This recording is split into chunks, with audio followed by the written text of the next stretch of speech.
Hello everybody, welcome to the Redmen TV. My name is Ben Kelly. You're watching the Liverpool Development Watch. It's been another wonderful week in terms of loans, under-23s, under-18s and ladies. We're going to change things around this week and start with Rhian Brewster, who is an under-17 World Cup hero for England. He was our only youth player at the tournament in India and he got the Golden Boot after scoring 8 goals in 6 games, including 2 hat-tricks in the quarter-finals and semi-finals. The quarter-finals being against the USA, the semi-finals against Brazil, and he also bagged a goal in the final against Spain. They were 2-0 down. They were 2-0 down in the final against Spain on Saturday afternoon, and they came back and won 5-2. There were some excellent performances from all the players involved, and it's absolutely fantastic to see one of Liverpool's top young talents performing so well on such a big stage. He's going to now return back to the club where he'll resume his duties for Neil Critchley with the under-23s. Lots of fans are hoping that Jurgen Klopp will maybe look at bringing him to the first team for a little bit of time over the next few weeks, potentially. Who knows? It's important not to rush these things, I think. You don't want to bring him in only for him to have a bad game and damage his confidence. Liverpool Echo are linking him away with a loan move in January, nowhere specific, but potentially he might be on his way out for a little bit of first-team experience for the back end of the season. We'll just have to wait and see. Jurgen Klopp did send his congratulations to Rhian by talking to the Liverpool FC website, just sort of talked about how what a big achievement it is for him, and there's definitely big things ahead. So congratulations from everybody here at Redmen TV to Rhian Brewster, who's won the Under-17s World Cup. Not many England players can say that they're a World Cup winner, but Brewster can, so congratulations. And so we'll move on to the under-23s. We'll carry on talking about the youth players while we're here. Last week they played Manchester United away at Leigh Sports Village and they put in a great performance. Some of Liverpool's best young players played, include Danny Ings, Ben Woodburn, Marco Grujic and even Trent Alexander-Arnold played. It was good to see these players get some minutes on the pitch. They won 3-1. They completely dominated the game, to be honest. Man United had a small spell at the beginning of the second half, which is when they got their goal. Ovie Ejaria, Marco Grujic and Harry Wilson all scored. The first goal from Ejaria was great play between him and Woodburn. Woodburn plays him through and then he stays composed. Ovie Ejaria, by the way, for the under-23s, is looking so good. He's so skillful on the ball and he's so big. He's such a powerful presence, and yeah, he's looking really strong. Unfortunately, the performance against Leicester yesterday at Prenton Park wasn't quite as good. I was there for Redmen, sort of did a text commentary on Twitter, and a lot of those tweets were all Leicester chances, really. You know, we just struggled to get going. We were very open at the back. We were struggled for fluidity going forward. Don Solanke started, despite having played some minutes for the first team on Saturday, and to be honest, he didn't really impress me. I think somebody like Dom Solanke, I would expect to sort of stand out on it in a game like that, and he didn't. He was subbed off in the second half for Herbie Kane, who didn't really have the greatest of games either. We did go ahead thanks to a good goal from Harry Wilson, but that was pretty much one of the only chances we created all game. You know, we had a few half chances, but we failed to create real clear-cut chances, and that was disappointing. We lost 2-1 to a last-minute goal. We did hit the bar just after that, but it was literally in stoppage time that Leicester grabbed the win, and yeah, it's hard to say that it wasn't well deserved. They were excellent throughout the whole game. They've got a couple of really good plays in there themselves, and Liverpool now need to look ahead to their next game, which is against Bristol Rovers next Sunday in the Youth Cup at the Lockers Vauxhall Stadium.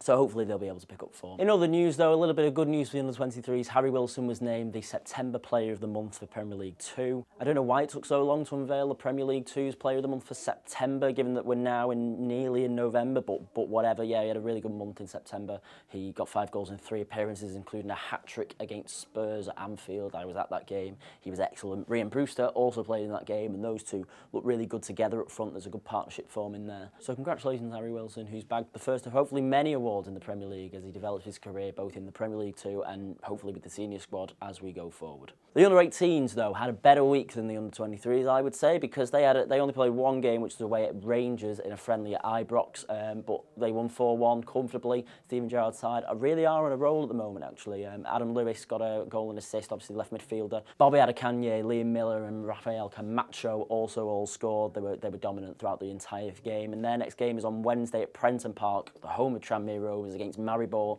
in the UEFA Youth League. It's £3 for adults, £1 for children, and free for LFC season ticket holders and members if you want to go down. I'm going to go down as well. I'm going to try and get some interviews with some players. If I manage to do so, hopefully those videos will be up later on in the week. We'll now start with the loans, and we'll start with Divock Origi, who scored a last-minute equaliser on Saturday for Wolfsburg away at Schalke. He didn't start the game, but he came with 13 minutes to go. It was good to see him have an impact. It was quite a scrappy finish, actually. A long ball comes over the top, and Mario Gomez heads it down. He gets a toe on it, it trickles in. But it was good to see Divock Origi getting himself into those sort of positions. You know, it was a poacher's goal, but you've got to be there to get the connection and put it in. So it was a good finish from him. And obviously he saved a point for his team, so I'll be pleased about that. And we'll move on to Naby Keita, who was sent off again for Red Bull Leipzig last week. They played 2 games away at Bayern Munich in the last 7 days, one in the DFB Pokal, which is the German Cup, and one in the Bundesliga. Now, red cards don't carry in the cup game into the league, so even though he was sent off in the cup, he was allowed to play on Saturday. They were knocked out on penalties in the end in the cup, and they lost comfortably 2-0.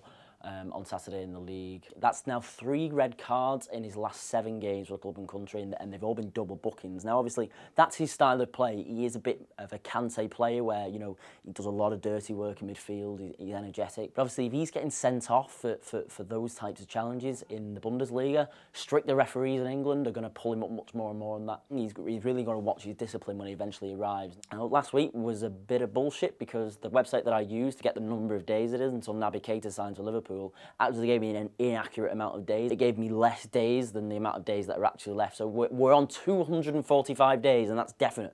245 days until Naby Keita signs for Liverpool on the 1st of July 2018. However, if he keeps getting sent off, it could be brought forward to January. There are a lot of conspiracy theories knocking around the internet that he's only getting sent off to create further friction between himself and the club at RB Leipzig, which eventually would lead to him potentially getting the move in January, which is what I think he wants, what Liverpool want. It's just whether RB Leipzig are willing to entertain that as a possibility. So watch this space. However, though, as it stands, 245 days until Naby Keita signs for Liverpool.